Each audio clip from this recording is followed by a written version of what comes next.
kalenda ya Gregorian ilikuja vipi? Maana baada ya kalenda ya Gregorian hapo nyuma kulikuwa na kalenda ingine. Turudi kwa Biblia kidogo. Biblia yenyewe, ile lugha imeandikwa na yenyewe, ile asili ya Biblia yenyewe mahali imetoka, ile andiko lilikuwa linatumiwa wakati wa Isa ama Yesu, lilikuwa lipi?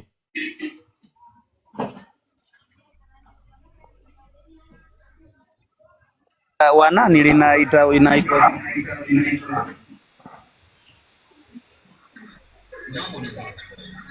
Sijakuelewa. mimi mwenyewe pia sijakuelewa. Haya, kitu nataka kumaanisha ni hivi. Kabla ya hii kalenda mnayotumia saa hizi, lakini naomba nisamehe, maana Kiswahili changu kidogo cha tatiza. Mimi si Mswahili, sijui Kiswahili vizuri. Kizungu, Kiingereza ndicho nakielewa vizuri. Hamna shida, wala usijali hapo. Hamna shida, kuwa na amani. Sasa shukrani. Sasa wajua hii kalenda mnayoitumia sasa hivi, kuna kalenda ingine ilikuwa ipo hapo nyuma kabla ya hii. Je, wajua hivyo? Kwa mujibu wa kutafuta kwangu na kwa elimu ambayo niliokuwa nayo sijafika, lakini niliarifiwa kwamba kuna kalenda za aina mbili katika kutafuta na kuuliza, ambazo ninazozijua mimi kwamba ni kalenda ya Gregori na kalenda ya nani ya Julian, na sasa tupo na kalenda ya nani au Warumi. Ila kalenda ya Juliani na vyanzo vya kisayansi, kwa sababu kuna kalenda ziko kama 3 hivi. Kuna ya Wayahudi wenyewe, kuna Gregori, kuna na ya nani huyo ya Julian, sio ni Julius hizo. Na sasa hivi tuna kalenda ya Julian. Julian. Na sasa tuko kalenda hii ya Rumi ambayo ndo tunatumia ulimwengu mzima. Lakini nilipotafuta wakasema kalenda Julian ilikuwa inaenda sambamba na majira ya kisayansi. Tunazungumzia ni mambo ya kisayansi sana, sina elimu hiyo. Na kalenda ya Kiyahudi wao wenyewe walikuwa wana bezi zaidi kwenye miandamo ya miezi, na nafikiri yani majira yale wao ndio walikuwa wanatengeneza kalenda yao. Kwa nazo zijua mimi ni ziko 4 kama 6. Haya, shukran kwa hilo, kwa huo ufafanuzi. Haya, hiyo ya Juliani na hii sasa ya Gregorian zaendana ama zina utofauti kidogo? Kidogo zina utofauti, ingawaje siwezi yupi hadi nirudi tena nyuma nitafute tena kuuliza nipate elimu zaidi. Sijajua utofauti wake, zina utofauti. Wenye kubuni hizo kalenda na kuzitengeneza walizitengeneza katika miundo misingi ya kidini ama Biblia ama kisayansi? Julian nilisha kujibu. Julian nilipesa zaidi miundo ya kisayansi. Sijajua ya hiyo tunayoitumia sasa hivi. Sina elimu nalo na siwezi nikajua. Kwa hiyo siwezi nikakujibu uongo. Haya, shukran. Na napenda venye umenijibu. Nimeridhika kwa jibu lako. Lakini sasa tatizo lipo hapa. Maana ya hili swali sasa nitaiwekaje? Kiswahili jamani kigumu. Haya, ngoja nifikirie. Wajua sasa tulikuwa tukiongelea masuala kuhusu Krismasi, sio?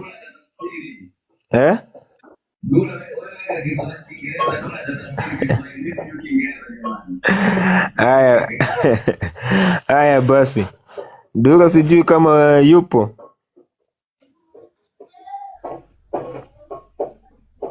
Haya, wacha basi ning'ang'ane na Kiswahili changu, maana naona Dura kidogo hazungumzi.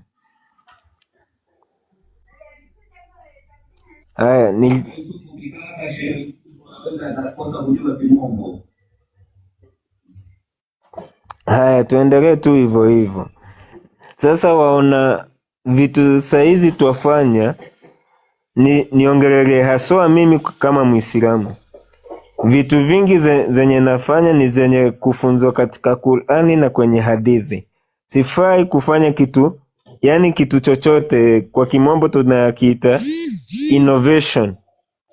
Innovation, kitu yoyote yani imeundwa kwa akili za binadamu yeye mwenyewe akakiongeza pale. Sa wapata kama sisi, mfano Maulid. Maulid wapata Bwana Mtume Muhammad sallallahu alaihi wasallam yeye mwenyewe hakufanya Maulid, hakufunza ama hakuwaelekeza wafanya Maulid, lakini wapata saizi watu wanafanya zile Maulidi, sio Qur'ani ama hadithi yaelekeza. Sasa hivyo hivyo Biblia, sidhani kuna mahali yataja mambo ya Krismasi. Sasa hapo kidogo ndiko kuna utata kidogo, ndipo sana sana hatufahamu. Sasa hapo kulingana na wewe mwenyewe wasemaje? Mimi nimekwisha kukujibu kwa mujibu wa historia, pia nimejaribu kukujibu kwamba tarehe tu ndo haikuweza kukithiriwa, kwa sababu mimi kuuliza Yesu alizaliwa mwezi gani, nikajibiwa kwa makisilio. Alizaliwa mwaka gani, nikajibiwa kwa makisilio na kwa mujibu wa vyanzo vya historia. Nilipouliza tarehe gani, hakukuwa na chanzo chochote cha kujibiwa nilipouliza, lakini mwezi, mwaka nililetewa makisilio. Mwezi nililetewa makisilio. Kwa hiyo vitu vyote nililetewa makisilio, kasoro tarehe tu haikukadiriwa. Lakini nimetoka kujibu hapo mwanzo kwamba walioipokea imani au Warumi wakaweza katika, wanasema ni mkutano wa Nisea, sio ulifanyika mwaka miangapi, 300 ngapi, nimejisahau kidogo, ndipo ikaamrishwa kwamba 300 na ngapi, 25. Kwa hiyo ndivyo wakapenda iwe hivyo, lakini nimetoka kukujibu, si kwenye Biblia tarehe ikopo, hata vyanzo vya historia nimekwisha kukujibu. Lakini kwetu sisi, kwa nini tunaadhimisha? Ni kama hao wanaoadhimisha pia Maulidi. Sisi kwetu, kwa anayesherekea mimi siwezi nikampa dhambi, na asiyesherekea mimi siwezi nikampa dhambi. Kwa hiyo nitabaki kwenye hapo tu. Sikiliza bwana Elia, unajua wale ambao wanasherekea Maulidi, kwanza wanasherekea kitu ambacho wanahakika nacho, hawabahatishi. Sawa, hii ni jambo la kwanza lifahamike. Sasa usikuje na utaratibu wa kuchukua kitu kwa Uislamu ulinganishe kwa Ukristo. Ukristo unafanya kitu pasina kutumia akili wala elimu. Wakiwaambia tu, kwa mfano leo mimi hapa nikiamka kesho asubuhi niseme kwamba jamani, usiku nimekuwa nyumbani mwangu, Mungu akanitokea akaniambia kaza wa kaza, utaniamini pasina kutumikisha akili. Utaamini kwamba ni ukweli kwa sababu unaamini kwamba pengine Mungu akanitokea. Na nikikwambia jambo lote lile lazima utakubali. Sasa wale ambao wanasherehekea Maulid, kwanza wanasherehekea siku ile ambayo mtume kazaliwa. Mtume kazaliwa siku ya 4. Sawa? Mtume kazaliwa siku ya 4. Sasa wao wanasherehekea siku ambayo ina uhakika nao. Lakini Wakristo wanasherehekea Christmas, mnasema kwamba ni kuzaliwa Yesu. Kwa andiko gani? Kwa dalili gani? Kwa hadithi gani? Kwa historia gani? Hata ukienda kwenye historia inasema kwamba Christmas ni sikukuu aliyezaliwa mtoto wa Namruze bin Kanani, amezaliwa saa 6 usiku. Ndivyo historia inasema. Na fundisho la pili kuhusiana na Christmas, Biblia inasema kwamba ilikuwa ni kusherekea sikukuu ya kuachiliwa wafunga gerezani. Yaani katika Christmas kuna taratibu mbili ambazo zimeingizwa ndani, lakini imekuja kubadilishiwa kusema kwamba ni kuzaliwa Yesu. Kama ni kuzaliwa Yesu, kwa andiko gani? Kwa sababu sisi leo hatumjui Yesu kupitia historia, tunamjua Yesu kupitia maandiko. Tunamjua Mariamu kupitia maandiko. Tunamjua Mtume Muhammad sallallahu alaihi wasallam kupitia maandiko. Hata watu wakisherehekea Maulidi, tunawauliza, nyinyi mmepata wapi kwamba mtume kazaliwa katika mwezi huu? Watakaonesha dalili, amezaliwa mwezi fulani, siku fulani, saa fulani. Sasa nyinyi ambao mnasema kwamba mnasherehekea Christmas, kwa dalili gani? Kwa Biblia, kwa historia, kwa gazeti? Sio fikra za watu wamepanga Nisea sherekeni masherekea. Hiyo sio dini ya watu jamani. Dini ya watu nakwenda na dalili. Sawa shehe. Akili ni jambo la muhimu. Sawa shehe, basi sisi kibibilia kuna kuenenda kiakili na kuna kuenenda kiroho pia. Kwa hiyo sisi Biblia enendeni kwa akili na roho pia. Kama ukihitaji nitakutafutia na nitakupa. Kwa hiyo Biblia shehe wangu ina vitabu, wewe unasemaga hapa ina vitabu sio 82, ina vitabu sio 72, ina vitabu sio 66, uwezo ukaimaliza yote. Kila andiko haliwezi likakaa kichwani kwako. Hicho cha kwanza, na si kila andiko haliwezi likakaa kichwani kwangu. Kwa hiyo kuna mengine kwako yatakuwa mageni hadi niyasome, na kuna mengine kwangu yatakuwa mageni. Sio andiko gani, ila ninachokuelekeza ni hivi: muongozo wa Biblia na muongozo wa Qur'ani ni papa na nguru. Nitarudia, na wafuasi wa Islamic ni papa na nguru. Ninyi mtaongozwa hivi, sisi tutaongozwa hivi. Tunachokiamini kwa tenda haki, muamini Mwenyezi Mungu, wafanyie watu ihsani, wafanyie watu mema, achana na mambo ya dunia. Siongea mtu naye wana moja mimi hapa.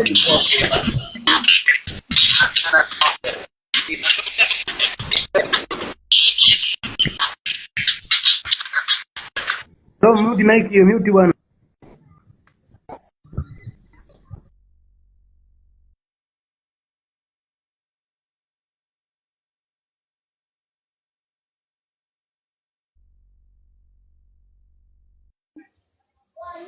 Endelea Elia.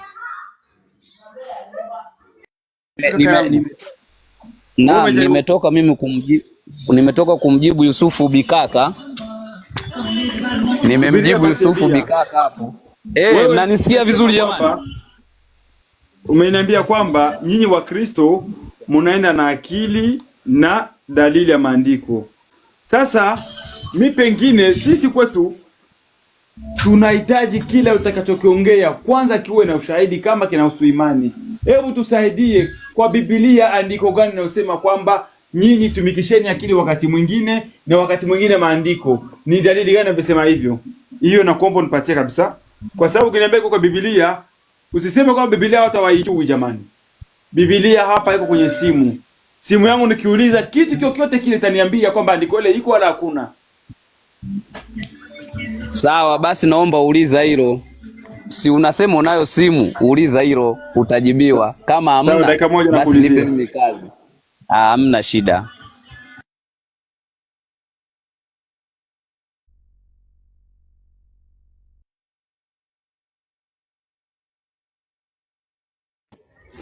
Kwa sababu kwanza mtu anakuambia eti iko wapi kwa Biblia. Kwani hizo zingine kama Pasaka ambazo ziko kwa Biblia hizo yeye huwa anazisherekea? Sasa kama zile ambazo zipo wewe usizisherekei, hii nyingine ambayo haijaandikwa wewe unaitafutia nini? Sukaushe tu. Bwana sijaongea na ndugu yangu kwa sababu nimeshaona kama pengine angalia huko bwana nani Bwana Elia, nimeuliza tumikisheni akili.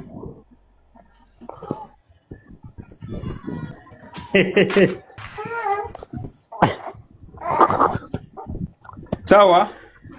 Bwana Elia, nimeuliza hapo. Tumikisheni. Jamalizia akiniandikia 0 hamna kitu. Roho Mtakatifu hayuko kwa simu yako. Roho Mtakatifu yuko kwa Wakristo. Hayuko kwa hiyo simu.